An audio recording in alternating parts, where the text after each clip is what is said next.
बुरी से बुरी स्थिति है, सड़कों की स्थिति खराब है। कि 2013 में जब मैं चुनाव लड़ा था तो इनकी जो पंचायत थी बासना, उसमें छापर की डाणी है। उस छापर की डाणी में मेरे को मात्र 3 वोट मिले थे। सारे जो दावा है उसको पेश करते हैं पुख्ता कि जिताऊँ मैं हूँ। और आप ही, मैं आपको गारंटी के साथ कहता हूँ, कुछ लोग होंगे जो दलाल टाइप के, जो गुजर इसको वोट देंगे, बाकी एक गुजर वोट नहीं देगा सचिन पायलट साहब की नाराजगी की वजह से। एक हरियाणा ब्राह्मण। शंकर जी, सबसे बड़ा मुद्दा आपका जमारामगढ़ बांध का रहता है। मैं सुन रहा था 2013 में भी 1068 करोड़ रुपए का बजट पास हो गया। अब भी विधानसभा चुनाव नजदीक आए, 1200 करोड़ रुपए का बजट पास हुआ। आप उनको किस तरह से देखते हैं? ये काम होगा? बीसलपुर से लाएंगे पानी, कभी सरदा से लाएंगे? क्या ये मुद्दा सफल होगा या नहीं होगा? आपकी क्या भूमिका है उन कार्यों को लेकर? मैं करेगी आपकी कदर? इस तरह से किस तरह से आप देखते हो, कर लेगी क्या पार्टी आपकी कदर? 2023 के विधानसभा चुनाव नजदीक भी है। मेरी निष्ठा और मेरी ईमानदारी जो मैं कहा। दोस्तों नमस्कार, अभी मैं जमारामगढ़ विधानसभा में मौजूद हूँ। मेरे साथ कांग्रेस पार्टी से प्रत्याशी रहे शंकर लाल जी मीणा मेरे साथ है। खास बातचीत करेंगे। आगामी विधानसभा नज़दीक है, आगामी विधानसभा चुनाव को लेकर खास बातचीत करेंगे। शंकर जी, यहाँ से कांग्रेस पार्टी के विधायक है, आप ही की पार्टी का विधायक है, किस तरह से उनके कार्यों को आप देखते हैं? अब कार्य देखने का तो ये है कि जनता के सामने है सारा। हमारे ये जो रामगढ़ बांध है, आंधी तहसील है। रामगढ़ बांध पे बाद में आऊँगा, आप थोड़ा सा उनके कार्यों को किस तरह से देखते हैं? कार्य हुए हैं या नहीं? कार्य तो बता रहा हूँ आपसे। हाँ।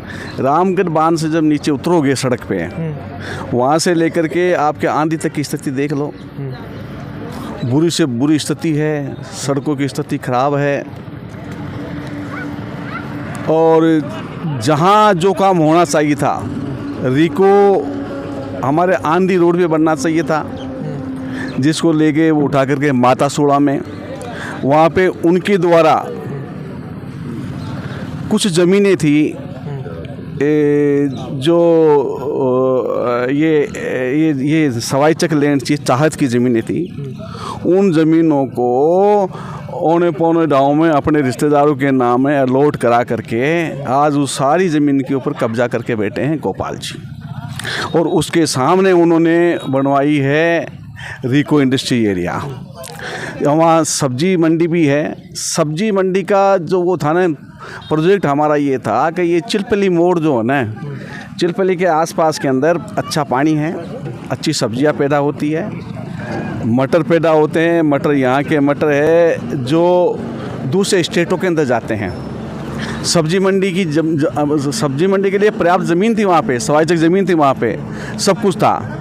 लेकिन अपने निजी स्वार्थ की वजह से उन्होंने वहाँ पे वो नहीं करा करके और अपने यहाँ माता सूड़ा के अंदर उसने शानदार इंडस्ट्री एरिया बनवा लिया। यहीं पे सब्जी मंडी बना रहे हैं। चिलपली के आसपास के लोग ये कह रहे हैं कि हम शाहपुरा मंडी में ले जाके सब्जी बेचेंगे, लेकिन उधर हम नहीं जाएंगे। शंकर जी, जब मैं आपकी राजनीति कुंडली देख रहा था तो आपको पार्टी ने 2013 का मौका दे दिया, लेकिन क्या कमी रही पार्टी आपको 2018 में मौका नहीं दी? नहीं, 2018 ये तो देखो पार्टी का अपना खुद का वो है, पार्टी खुद डिसाइड करती है किसको टिकट देना है, किसको नहीं देना है। इस मामले में न तो मैं किसी को दोष देता हूँ, न पार्टी को दोष देता हूँ। पार्टी ने जिसको उचित समझा उसको टिकट दे दिया, वो आदमी चुनाव जीत गया। लेकिन इतना मैं बता दूँ आपको कि 2013 में जब मैं चुनाव लड़ा था तो इनकी जो पंचायत थी बासना, उसमें छापर की डाणी है। उस छापर की डाणी में मेरे को मात्र 3 वोट मिले थे।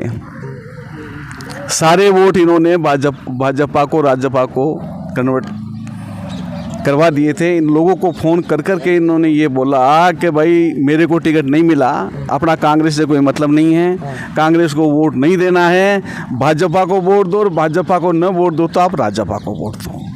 शंकर जी, मेरी बात सुनो आप। 3 वोट एमएलए की मतलब पोलिंग बूथ से मिलना, जबकि 7 वोट तो उसके अपने ही उसके परिवार के थे। कम से कम परिवार के वोट ही मेरे को मिलते तो मैं मान लेता कि भाई इन्होंने कुछ वोट दिलवाए। तो मैं 2018 में जब चुनाव लड़े गोपाल जी, मैंने कहीं भी जा कर के गोपाल जी के लिए ये नहीं कहा कि गोपाल जी को वोट नहीं देना है, क्योंकि मैं कांग्रेसी हूँ, मैं कांग्रेस को मैं चाहता हूँ, कांग्रेस से चुनाव जीतनी चाहिए। उसके लिए हमने पूरी कोशिश की है। ये उसका धर्म था गोपाल जी का, जो उसने किया, जो उसका धर्म था। मैं जो कर रहा हूँ, जो मेरा धर्म है। शंकर जी, बायोडाटा आपने लगा दिया पार्टी से? बिल्कुल गए हैं बायोडाटा। आपका बायोडाटा लेके रख लिया गया या आपके कुछ अधिकारियों से या आपका जो भी नेतागण है उनसे बातचीत हुई कुछ? नेतागण से बातचीत होने का, जब भी ये स्क्रीनिंग कमेटी वाले लोग आते हैं इनसे मिलते तो हैं ही, हम सबसे मिलते हैं और रिक्वेस्ट भी करते हैं और हम हमारा जो दावा है उसको पेश करते हैं पुख्ता कि जिताऊँ मैं हूँ।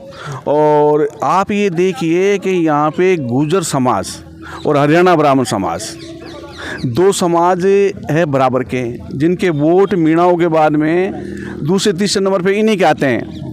मैं आपको गारंटी के साथ कहता हूँ कुछ लोग होंगे जो दलाल टाइप के, जो गुर्जर इसको वोट देंगे, बाकी एक गुर्जर वोट नहीं देगा।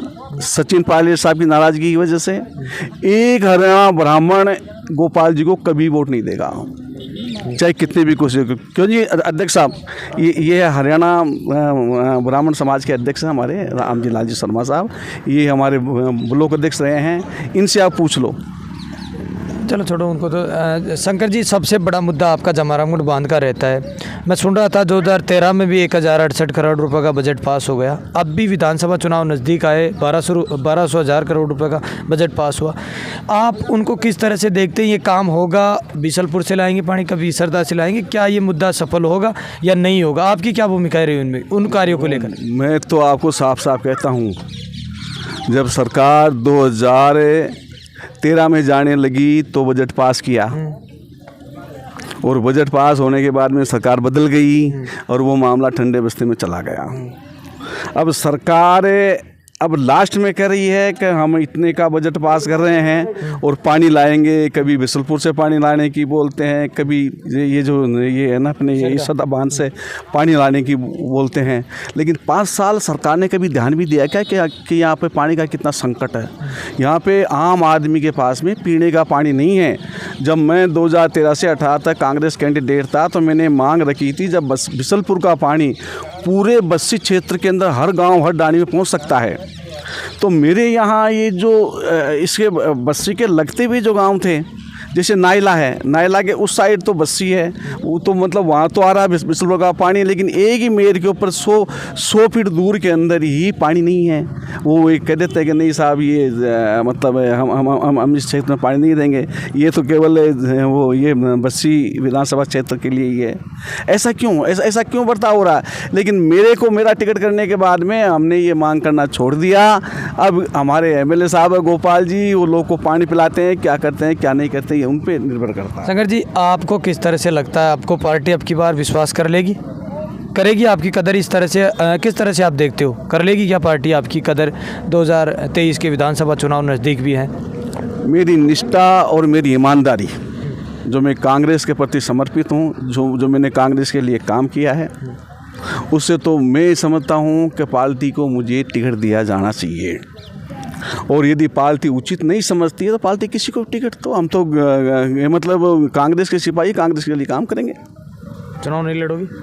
अगर पार्टी नकार देती है तो चुनाव, ये तो परिस्थिति बताएगी चुनाव लड़ेंगे नहीं लड़ेंगे, वो एक अलग बात है। पहले टिकट तो मिलने दो, टिकट डिक्लेयर होने दो, किसी को टिकट मिलता है कैसे मिलता है तब देख। चलो मान लेते हैं अगर पार्टी अब की बार आपके ऊपर विश्वास जता लेती है तो क्या जनता के बीच में क्या जाएंगे, क्या मुद्दे रहेंगे, क्या जनता को कहेंगे मेरे को वोट दो, क्या मुद्दे हैं आपके?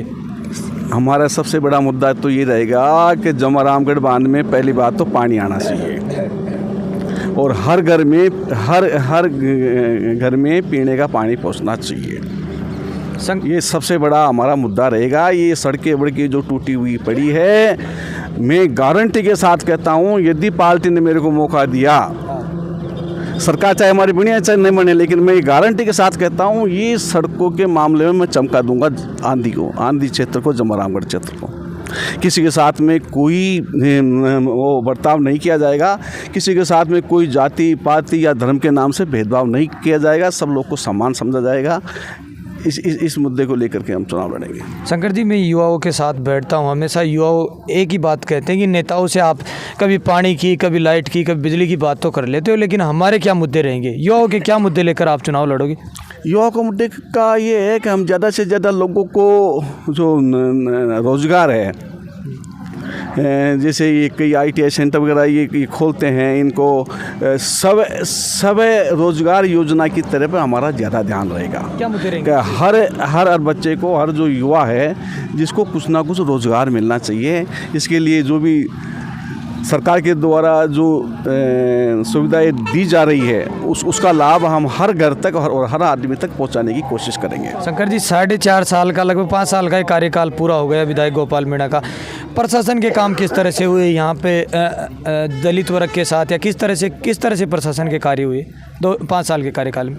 दलित वर्ग के तो अभी 2-3 महीने पहले एक वो साहब हुई थी, FIR दर्ज हुई थी। वहाँ का जो वो DYSP था, उसने उसको जो वो दलित नागरिक था जिसको मारा पीटा, उसके साथ में कितना बुरा बर्ताव किया गया है गोपाल जी की सहमति से। गोपाल जी वहाँ मौजूद बताए जाते हैं, क्या गलत है क्या कोर्ट सही से है। निर्दोष साबित करें उनको, कोर्ट ने निर्दोष साबित कर दिया। किसको साबित कर दिया कोर्ट ने निर्दोष? गोपाल जी। सरकार ने साबित किया निर्दोष, कोर्ट ने नहीं किया साबित। कोर्ट के अंदर तो FIR स्टैंड कर रही है आज भी FIR दर्ज है, कोर्ट में केस चल रहा है। प्रशासन के काम बताइए मेरे को, किस तरह से हो रहे हैं? प्रशासन के अंदर व्यापक भ्रष्टाचार है, बिना पैसे लिए कोई काम नहीं होता। कोई ट्रांसफ़र पोस्टिंग हो बिना गोपाल जी की राय के, उनके जो बड़े भाई है लाला राम जी, वो लोगों से लूट खसोट मचाते हैं और उनके कहने पे ट्रांसफ़र पोस्टिंग सारा होता है। मतलब मेन MLA ही वही है लाला राम जी, गोपाल जी तो उसमें कोई आप विरोध नहीं करते? आपकी क्या भूमिका रहती है उसमें? क्योंकि MLA होता है, MLA आएगा, आपकी क्या भूमिका रहती है? फिर आप भी तो विपक्ष के अंदर भूमिका निभा रहे, आप ही पार्टी का है, क्या भूमिका रही आपकी? सरकार हमारी है, सरकार हमारी पार्टी की है। हम मतलब जब यदि हम पार्टी का विरोध करेंगे तो ये तो एक बगावत होगी ना। बगावत मैं नहीं करना चाहता हूँ। जो कुछ हो रहा है जनता भुगत रही है, जनता ने वोट दिया है, जनता वोट देगी, जैसा लोग बोएंगे वैसा ही काटेंगे। योजनाओं को भी देख रहे हो नहीं शंकर जी? जिस तरह से योजनाएं, गहलोत ने कई योजनाएं निकाल दी, उनका जनता तक लाभ मिल रहा है कि नहीं मिल रहा है? मेरे को तो लगता नहीं है, नहीं मिला। हाँ, क्योंकि उसके अंदर सबसे बड़ी जो कमी है, कमजोरी है, वो है हमारे विधायक साहब की। वो केवल सिर्फ अपना ही देखते हैं, बाकी लोगों से, जनता से कोई मतलब नहीं है उनका। चलो शंकर जी, एक लास्ट सवाल कर लेता हूँ। तेज मीडिया ग्रुप से आप पूरी जमारामगढ़ की जनता को क्या मैसेज देंगे? पूरी जमारामगढ़ की जनता को मेरा यही मैसेज है कि यदि पार्टी मुझे टिकट देती है तो आप सब लोग मिलकर के मेरा साथ दो। मैं कोई जाति पाति या धर्म का आधार के ऊपर कोई बात नहीं करता हूँ, और मैं सबका विकास और सबको साथ लेकर चलने की बात कहूँ।